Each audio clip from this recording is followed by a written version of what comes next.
respected Professor Sudarshan Rao, Dr. B.V. Subrayappa, Dr. Chandraji, Dr. Sundarajan, delegates, speakers, invitees, press, friends, youngsters and elders.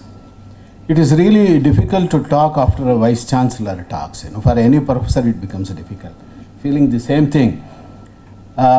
He has foreseen what I wanted to say and he has already said all of that about the Center for Ancient History and Culture. So I will not say anything on that, but as he said, it is the vision of Dr. Chandraj that a few years back, he wanted, because as an engineer, I was working on earthquakes, rainfall, mathematical modeling, and a variety of other things. Of course, I am interested in the history of this country because it is my culture, my elders' culture, so I am interested in it. So one day he called and said, we have to do something on this. We have established a center in the engineering side, do something on the cultural side. Now the question comes up, this kind of subject, should they be worked out only by historians? Well, many people would say, well, history, you have to be a regular historian. You haven't spent your time on history for 30 years. How can you talk about history? But we have to see the other side of the story also. The culture and history belongs to everyone in this country, not just to historians. So it is an approach, is an academic approach which has come to us for the last 100 years or 200 years in the universities. That is one thing. Teach history as an optional subject, a BA or MA, and then give them an exam paper and then give them a degree, they get a job. We are not looking at that. So Chandraji wanted something different from that. That goes on. The history department goes on, that is different. Do something which is different, where the important thing for him was that we have to have, apart from what we generally do as professors, write papers, publish books, okay, that we do, you do in your own way, that is different, but carry on something for the youngsters who are sitting behind. That is the, what he said as the cultural shift which is slowly coming. He said pizza culture, also. I won't call that pizza culture because I have come from a masala dosa culture. So it is difficult for me to think of a pizza culture, but I know it is there. But the common point, that's what was important, that is what was pointed out by him.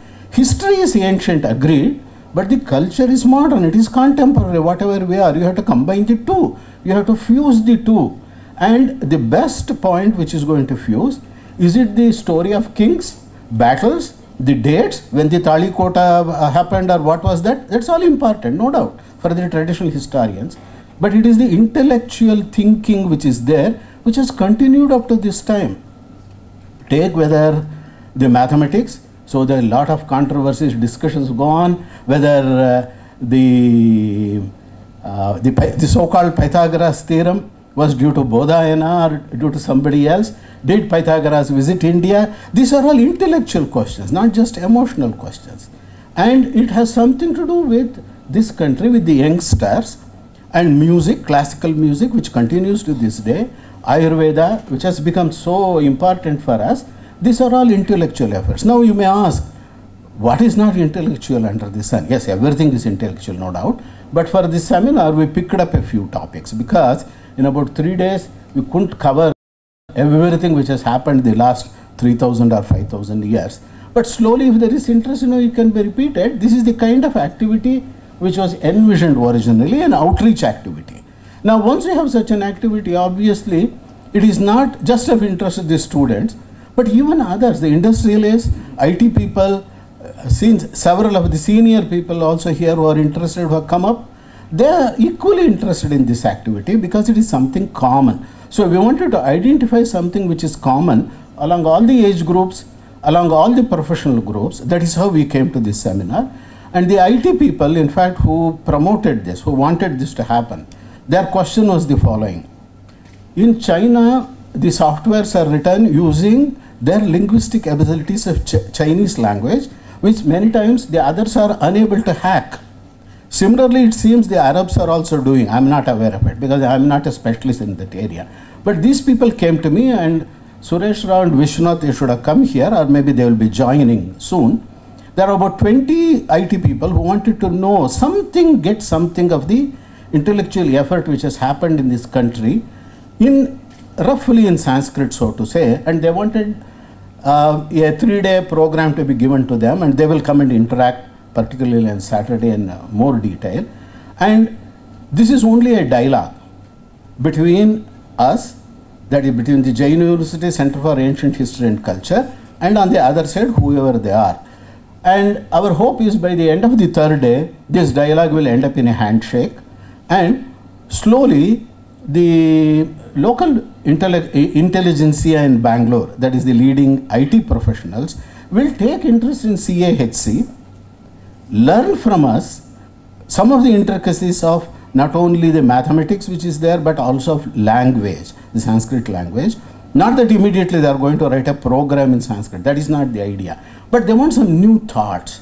So I don't know how new thoughts and creativity can come unless you are exposed to some new thinking. So they are willing for that. They have made some space in their mind to listen to something which is ancient. So that is how we have formulated this program. I will not go through the details which is in front of you. And my request was accepted by none other than Professor Sudarshan Rao, because this is a combination of history and intellectual efforts. So this is definitely the intellectual history of India, that is what we are discussing.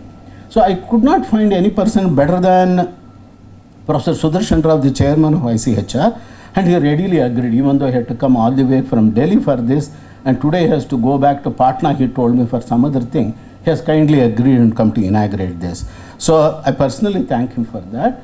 Then, you know, Dr. Subrayappa is the doyen of history of science in this country. He has been a visiting professor also with us for some time, and when I personally requested him, he very readily agreed, and he said he will come and give a keynote talk, because the intellectual traditions is something which is very important, which is vague, but we have to map it. We have to delineate the intellectual tradition of this country in a historical fashion and see that it goes to the further youngster generations, so that they take interest.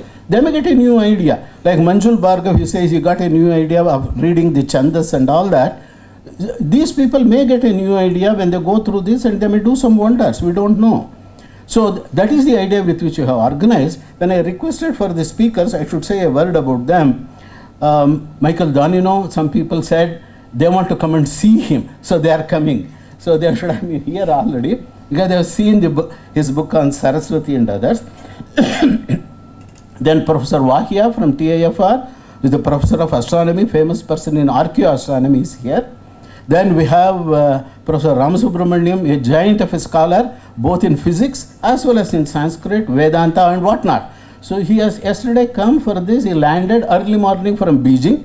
He is a member or vice president or something, I'm sorry, I don't know, and the International Union of Philosophy and History of Science. And he said specifically for this he will come, because these are the people who are interested in giving a different shape. Then Professor M.D. Srinivas, who is from Bangalore, from National College Bangalore originally, professor of physics as well as in mathematics.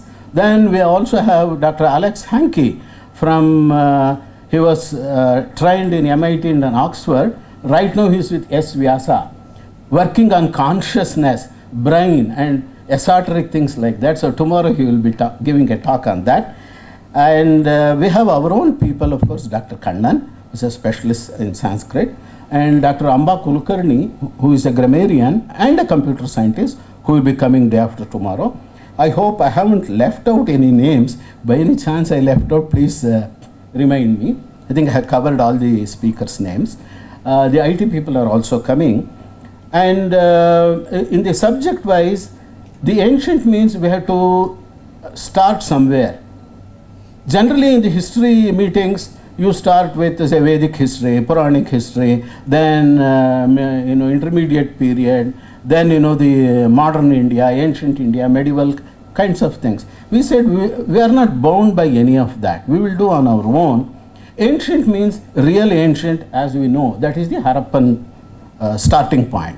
If we don't own up the Harappan history, there is nobody else who will own it up. We may discuss it, we may debate whether Harappan is Vedic or not, what are the implications of it, that we may debate, but we have to discuss that also. The ancient is starting from there. So that is how we have worked out this, and I do hope in these 3 days, the people who have registered actually in large numbers, as he said, about 150, and about 20 said we are coming and registering here. I think slowly they are going to come. And in any case, whoever are there, we are very happy with them. We have made arrangements here itself for food, tea, etc. And I do hope you will enjoy the program for the next 2 days. We also have an evening function, one which is performance today on storytelling through puppets. That's going to be done on the stage. That is why we have to reorganize the stage and all that. Tomorrow there is going to be a performance on what we may call parallel processing of intellect. That is avadhanam. How a person can tackle questions from different people and then give the answers also in the same forum. So there are performers of that kind, and tomorrow you are going to see that also here. It's going to be a 2-hour or a 2.5-hour performance. I'm sure the youngsters and my own friends and my elders are going to enjoy and benefit by this 3-day seminar. So thank you very much.